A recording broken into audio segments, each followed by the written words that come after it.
So if you see this picture, what do you see when you look at this picture? Yeah, passion, color, connection, symmetry. What other words?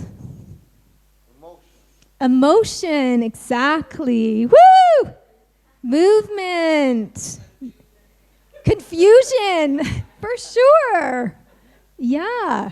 And one of the things that we can see is that there is a path that starts at the beginning and that moves. And so there's an evolution that comes from transformation. And so one of the things that I think is incredibly important is that we engage in our own healing to support transformation. So similar to some of the conversations that have been happening, like how do we affect change? We can talk about it all we want, but it's actually about action and movement.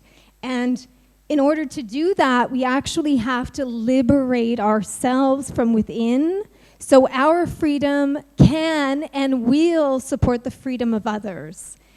And I totally see this happening because I have the opportunity to work with other leaders and healers. And I know that when we shift our own nervous systems, because we are in fact the system, we in fact affect change. So that's why I'm meaning by embodiment, because we can't do this from our head. Our head is colonized. Our head is based on white supremacy. Our head leads us to more and more confusion and separation. Next.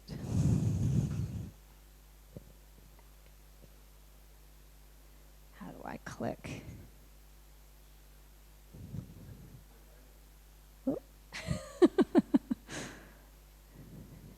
Will it click? All right. So the only way out is actually in.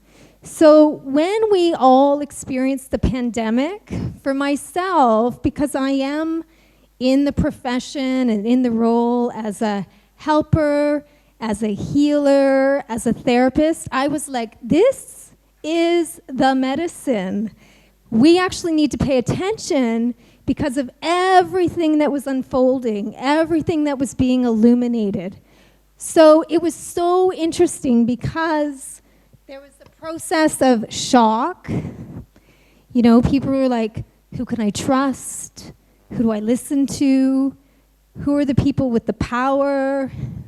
Where is my own power? You know, there was lots of questions that we were asking. And then we started to adapt.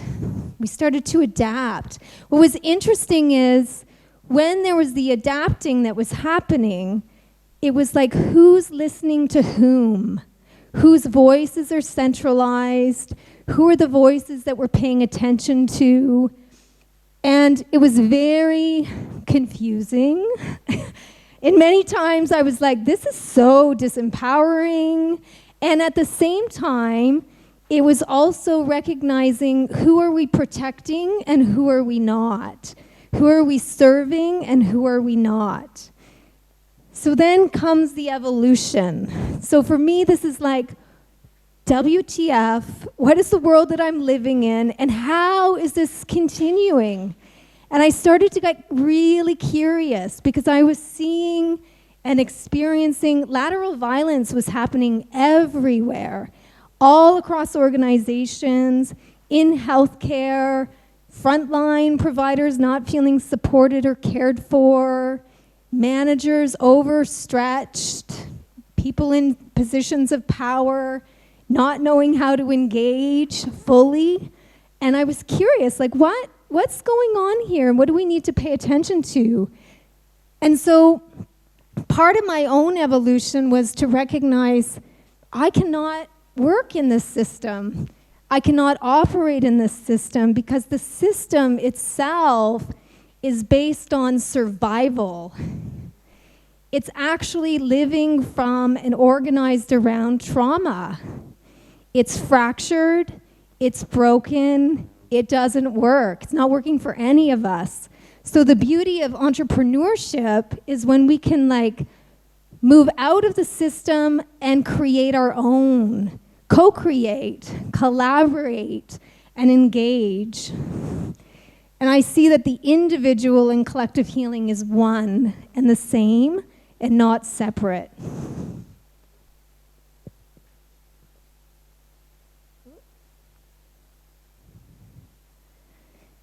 So when I was a little girl, what was really fun is I was a tree climber. And what I loved about climbing trees was I paid attention to both the details, and when I was way, way high up in the tree, I could pay attention to the macro, the larger. So I honed an intelligence that was based on micro and macro simultaneously. And so I got really interested in what are the roots that we are living in, living with. What's the outcome of the roots? What are the binaries that are existing that we need to dissolve? And so if we look at the roots of this tree, we see what Dr. Vincent was talking about, white supremacy, we see patriarchy, we see capitalism, we see all the isms. And when we look at what are the fruits of the tree, we start to see, well, there's anti-Semitism, classism, ageism, sexism, individualism, cis-normativity, xenophobia. These are the fruits. So we need to address the effing roots. Yeah, right? Yeah. And so I really want to give thanks to the global majority because that's the voices that I've been listening to. Yeah.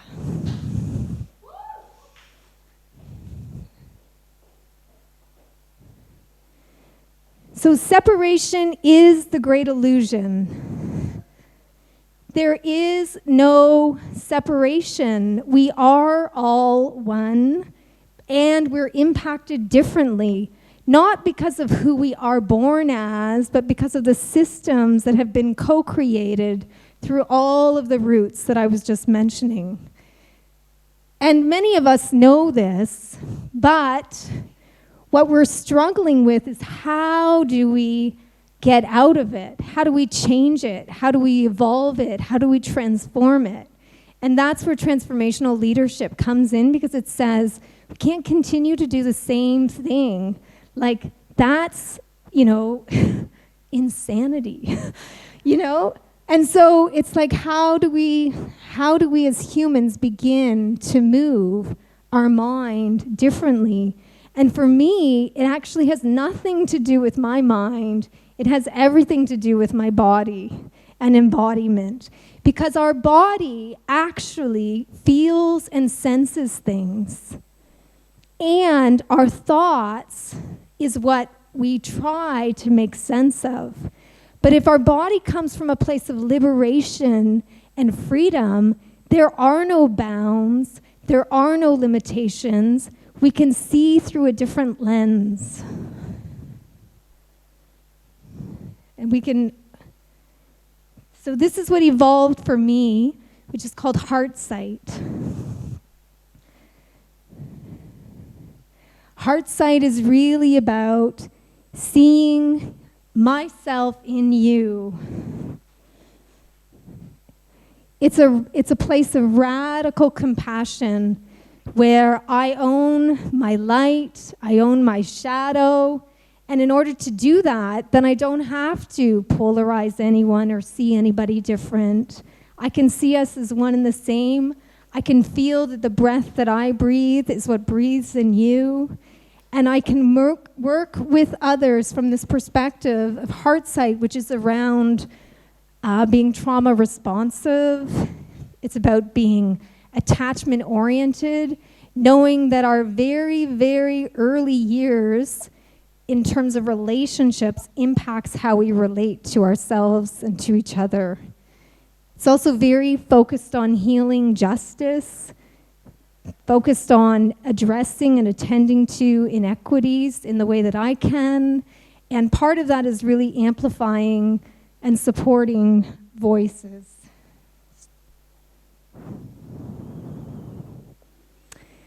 So when one awakens, they find that they are part of one great reality. And that's really the gift for me of the pandemic. I knew this as a little girl. I saw it, I felt it, I knew it. And through many of the structures that I came to interact with, like that gets eroded over time. And so it's like coming back home to what I always knew. And that's this great reality that we are connected. So this is the intersectionality. It's a lens in which we can start to see where power comes in, it collides, where it locks, where it intersects. It's the experiences of discrimination and privilege, and then we all experience it in different ways, and we can also use our privilege in many, many beautiful, mobilizing ways to support the global majority. So for me, because I've worked in the mental health system for many years, I worked in hospitals, I worked in private practice, and I worked in community systems and centers. And what I started to realize is that much of what we call symptoms is actually like the signaling. It's the signaling, it's the communication, it's the ways in which we are trying to reconnect with ourselves and with each other. And so we need to dig deeper. We need to go beyond this medical model, beyond individualism, beyond pathologization, and start to really see what's underneath. And so listening deeply is how I begin that process. Listening deeply to myself and listening deeply to others. Centering lived experience. So a lot of times we talk about evidence-based practice, which for me has always been like, blah. Yeah, because it's like, who gets to decide what's evidence? Who gets to decide, what we're actually centralizing in terms of what gets importance and funding and, really, like gets mobilized into action, policy, practice. And that's why lived experience to me is way more important. And all of the stories that each and every one of you has shared has been so moving in terms of really speaking to the lived experience and what's possible when we listen more deeply. Being collaborative, being inclusive, being trauma responsive, value-based, anti-oppressive, anti-racist, really focusing on models that are about experiential living, learning, loving, intersubjectivity and healing, and being very curious, never assuming that I know what someone is going through, what they've been impacted by, really being able to, go into the shoes of someone else. And that requires deep leaning in, not from a surface level. And holding space with compassion and meeting what arises. So that allows me to pay attention to all these indicators of ACEs, which many of us know as adverse childhood experience, but it's also affecting on the environmental level, the community level, and in our house. And the stats are that 67% of the population has experienced at least one ACE. And what that refers to is there's been household challenges, there's been difficulties with abuse or violence, there's been neglect. And so it really is a public health threat that we need to pay attention to, because it actually impacts how we are relating to ourselves and to each other. And so with trauma responses, when we talk about, what's going on and why do things keep replicating, sometimes we don't even consider that the ways in which we're engaging has a lot to do with our trauma responses. Does anyone see anything up there that they can identify in terms of, we've talked about people pleasing, avoiding conflict. Many female identified people would say, yeah, I do a lot of fawning, but part of that is because of trauma, right? It's a conditioned response. It's not our natural response. It's the same thing with freeze. What's contributing to people going silent in moments of conflict? What's happening when we feel immobilized? What's happening when we're feeling dissociated? It's a trauma response. And so the more that we can recognize this in ourselves and in each other, the kinder we can be, the more radically just we can be, the deeper we can actually listen. So your healing, my healing, our healing is all part of collective liberation. The ways in which we can move and show up in spaces has everything to do with what we've been willing to look at in ourselves. An adequate cultural healing and peace building requires the ability to gain a precise and comprehensive picture is what is happening. That was my WTF moment. We call this process of insight global social witnessing, and it's the ability to feel and relate to the cultural process.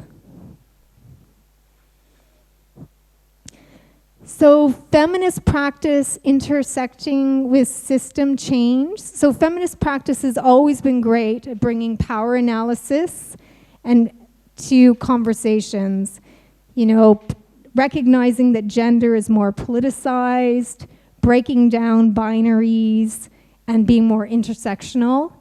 And systems change, which I think, this conference is centered around, is really about bringing love by valuing relationships, looking towards the wondrous interconnectivity of our world, humans, non-humans, inviting us into caring and healing ourselves as a way of actually helping to heal the systems, and inviting us to hold the paradoxes within ourselves so that we can engage with complexity and nuance more compassionately.